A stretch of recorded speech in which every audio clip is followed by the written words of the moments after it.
Spending pennies a day in healthcare can reduce our expenditures by over $24 billion over 5 years. Hi, this is Dr. Mark Hyman. Welcome back to my blog. New research from the Lewin Group has shown that spending pennies a day on a few nutritional supplements can dramatically reduce sickness and chronic disease and reduce healthcare expenditures by $24 billion over 5 years. So how do they come to this conclusion, and why don't we know about it? Right? The Lewin Group looked only at rigorous scientific studies that documented the benefits of nutritional supplements. They used the Congressional Budget Office accounting methods to determine the economic impact of supplements, looking only at Medicare patients and women of childbearing age. That's not the rest of us. So it's just a small group, and this is what they found.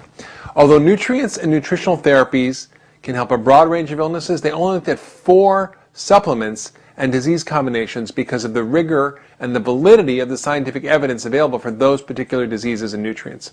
Now, while there are many other nutritional therapies and nutrients that are beneficial and have been proven and helpful in studies, this study looked only at the ones that were unquestionable, beyond scientific doubt, well accepted and proven. But these supplements are also underused and generally not recommended by healthcare providers. This study looked at 4 major nutritional supplements or combinations and the effects on 4 major health problems. First, calcium and vitamin D and its effect on osteoporosis. Second, folic acid and the impact in preventing birth defects. Third, omega-3 fats and their benefit in heart disease. And fourth, lutein and zeaxanthin, which is from dark yellow and orange vegetables, and its benefit in preventing major age-related blindness, or what we call macular degeneration. So let me review these in more detail a little bit. Most of us hear the refrain from our physicians that nutrients or nutritional supplements make expensive urine, or you don't know what you're getting, or take them if you want, but there's no scientific proof, but it can't hurt you, right? My advice to them is to do their scientific homework. Okay, first let's take a look at calcium and vitamin D. I think before I can explain this, I want to point out that vitamin D research referred to in this study is older research. Newer research, as I've written about in my blogs on vitamin D, suggests that higher doses of vitamin D, such as 1,000 to 2,000 units a day, have even greater benefit. But just looking at the existing studies, by providing Medicare-age citizens with 1,200 milligrams of calcium and 400 units of vitamin D resulted in reduced bone loss and fewer hip fractures, and would prevent over 776,000 hospitalizations for hip fractures over 5 years, saving $16 billion. Omega-3 fats help prevent cardiac arrhythmias or irregular heartbeat, improve cell membrane function, reduce inflammation, lower cholesterol and blood pressure, and have many other health benefits. Using omega-3 fats in the Medicare population would avoid 374,000 hospitalizations from heart disease using about 1,800 milligrams of omega-3 fats a day. The Medicare savings from reduced hospital and physician expenses would be $3.2 billion. Lutein and zeaxanthin are carotenoids that are found in yellow vegetables and orange vegetables. I recommend taking them in combination with hundreds of other carotenoids that are found in yellow and orange foods. But taken as additional supplements, these treat and prevent macular degeneration, which is the loss of central vision in your eye. This is a major factor causing those over 65 to become dependent and need nursing home care. Avoidance of this need for dependent care in 190,000 individuals taking 6 to 10 milligrams of lutein and zeaxanthin daily would result in $3.6 billion in savings over 5 years. And lastly, 44 million women of childbearing age are not taking folic acid. If only a fourth of them, or 11.3 million, began taking only 400 micrograms of folic acid on a daily basis before they got pregnant, 600 babies could be born without birth defects called neural tube defects and save $344,700,000 in lifetime healthcare costs for these children. That would be over 5 years, that would be $1.4 billion in savings.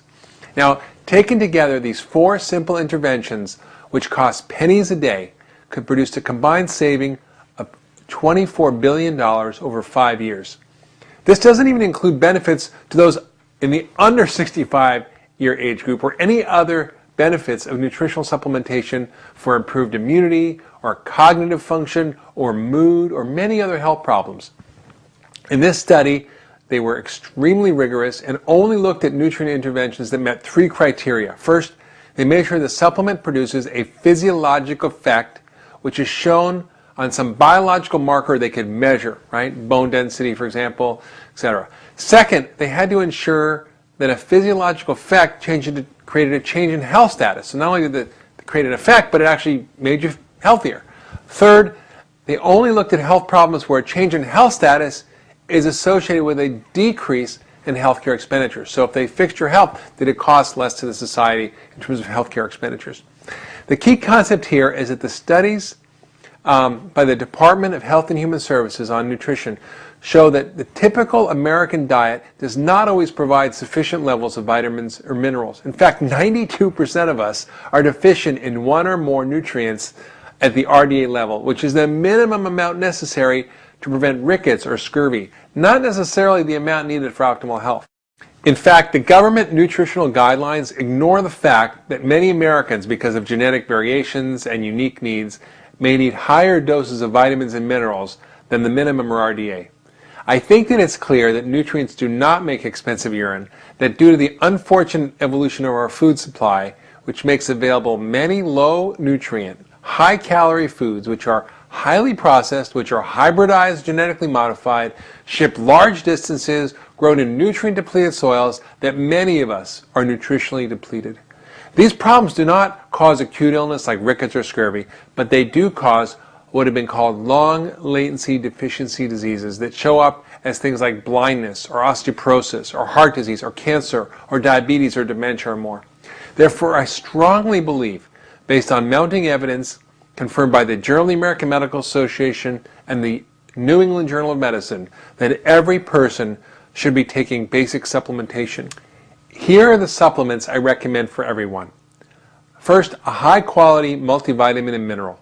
The multivitamin should contain mixed carotenoids, which include lutein and zeaxanthin as part of their mix, as well as at least 400 micrograms of folic acid or folate and a mixed B complex.